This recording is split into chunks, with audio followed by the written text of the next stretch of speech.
do-it-yourself girlfriend, and today I'm going to show you how to make a hanging wooden Christmas tree decoration. So let's get started. The first thing we need to do is make sure we have all of our supplies. You will need a saw of some sort. I'm going to use a miter saw. You will also need two 1x4 by 6 foot wood boards. You'll need a drill, a brad nail gun, 1 1/4 inch brad nails, and 2-inch brad nails. You'll also need 2-inch wood screws. You'll need 2 large sawtooth hangers, 3 coat hooks, a speed square, a pencil, a tape measure, a sanding block. You'll need an old staining rag and a wood stain. I'm going to use a dark walnut shade. If you'd like to add snow to your tree, you'll need a small paintbrush and white acrylic paint. And then you'll also need polyurethane spray and safety glasses. So now let's get started on the project. First, I'm going to put some of my supplies into my DIYG tool belt so I can easily access them throughout the project.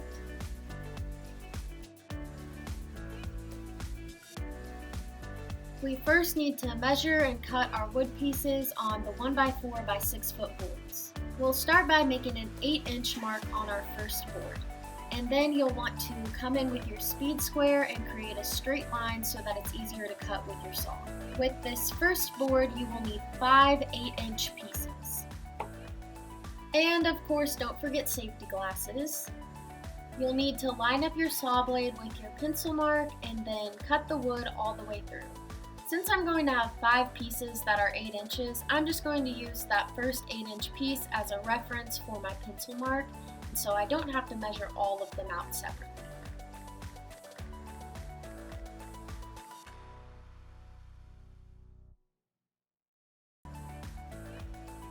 For the rest of your measurements, you can pause the video and refer to this photo, and then once you're done cutting your pieces, you can move on to the next step. The next step is to sand your wood boards. I'm using a 120 grit sanding block to sand my wood pieces. You can either use a sanding block or regular sandpaper. If you're using finished wood like I am, then the surfaces will already be smooth, so you'll want to focus on sanding down the rough edges. The next step is to apply wood stain. For my stain, I'm using a dark walnut shade. You can use whichever stain color you would like, and make sure you use a staining rag or just an old rag and apply the stain to the front, back, and sides of each wood piece. When you're applying the stain, it's important to make sure that you follow the direction of the wood grain. And as you can see, the stain is getting all over my hands, so I would recommend wearing a pair of gloves. And once you finish staining, just make sure to refer to the directions on your can and wait for the appropriate drying time. Now that the wood pieces are stained, it's time to assemble the tree. And we're going to start by assembling the sides of the tree. For the first side, you'll want to use 3 of your 8-inch pieces. You'll want to overlap each piece 3/4 of an inch, and you can use your tape measure for reference. To assemble the side pieces, I'm using a brad nail gun and 1 1/4 inch brad nails. And then you'll want to secure the brad nails where the pieces overlap using 3 or 4 nails for each piece.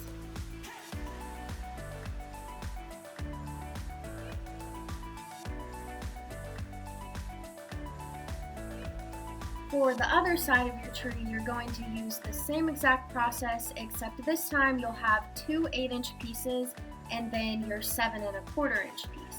And the only difference is you'll want to make sure that the 7 1/4 piece is at the top.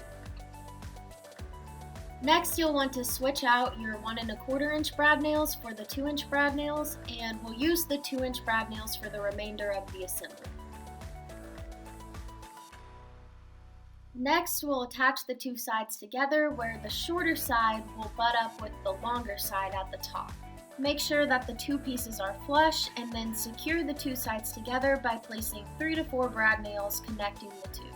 Make sure you have your sides flipped over to where the outsides are the pieces that we secured the brad nails to in the last step. Next, we're going to assemble the bottom section of the tree. So the first thing you'll want to do is place the 15-inch back flush perpendicular to the 16.5-inch bottom shelf. Make sure that the back piece is centered, leaving space for your two 3.5-inch side pieces. And then you can place 2 to 3 brad nails through the top of the shelf, connecting it to the 15-inch back to hold it into place. The brad nails are just there to hold the back and the bottom shelf into place, but we're going to secure it with 2-inch screws. You'll want to pre-drill 3 holes evenly spaced for screws through the top shelf. Then you can switch out your bit and secure the shelf to the back using your 2-inch wood screws. Next, you'll want to line up your two 3.5-inch side pieces on each side of the back piece and secure them with 3 to 4 2-inch brad nails. And you'll want to secure them from the top of the 16.5-inch shelf and the face of the side pieces that is connected to the 15-inch back for extra support. The next step is to attach the shelves. You'll first need to bend the assembly you created for the sides of the trees until the bottom of each side connects to the 16.5-inch shelf. Check and make sure you have your assembly bent to where the middle and top shelf will fit as well, and then you can secure the assembly to the bottom shelf by placing 3 to 4 brad nails on the sides. Then you can attach your 10.5-inch middle shelf and your 5-inch top shelf the same way. You will need to angle your brad nail gun where the nail will be inserted at an angle so that it will go through the side assembly and into the shelf. Brad nailing at a straight angle for this step will cause your nails to go through the side and miss the shelf completely. Now that the tree is together, it's time to attach the hooks. So using your coat hooks of choice, place 3 hooks evenly spaced on the 15-inch back support piece. And then you'll want to pre-drill holes for screws and secure the hooks using the wood screws that came with your hooks. If your hooks did not come with screws, then you'll just need to use 3/4-inch wood screws to secure them into place. This next step is optional, but if you'd like to add snow to your tree, you'll need white acrylic paint and a fanned brush. For a snowy look, you'll want to blot the paint onto the edges of the tree. And it's best to use a fanned brush where the bristles are spread out because that will give a blotchier look that resembles snow more than a regular brush would. You can add a few extra paint strokes to the faces of the sides and just keep continuing to add paint until you reach your desired snowy look.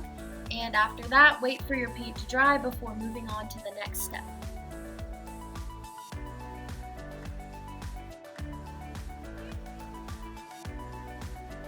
The next step is to apply polyurethane. You'll want to apply polyurethane to your entire Christmas tree to preserve the paint and the stain.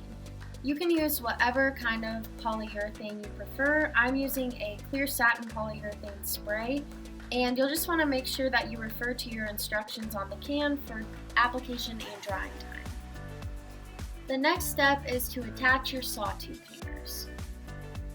You'll want to flip your Christmas tree over to the back side and place 1 sawtooth hanger centered on each end of your 10.5-inch middle shelf. Make sure you have your hangers faced where the sawtooth tongues are pointing down towards the bottom of the tree. Then use a hammer to tap the nails to secure them into place.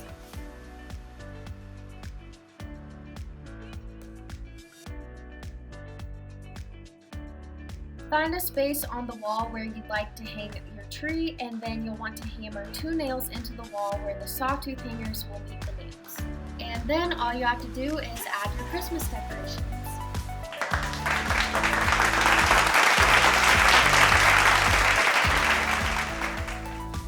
And that's all there is to it. I hope you enjoy making your own Christmas tree, and thanks for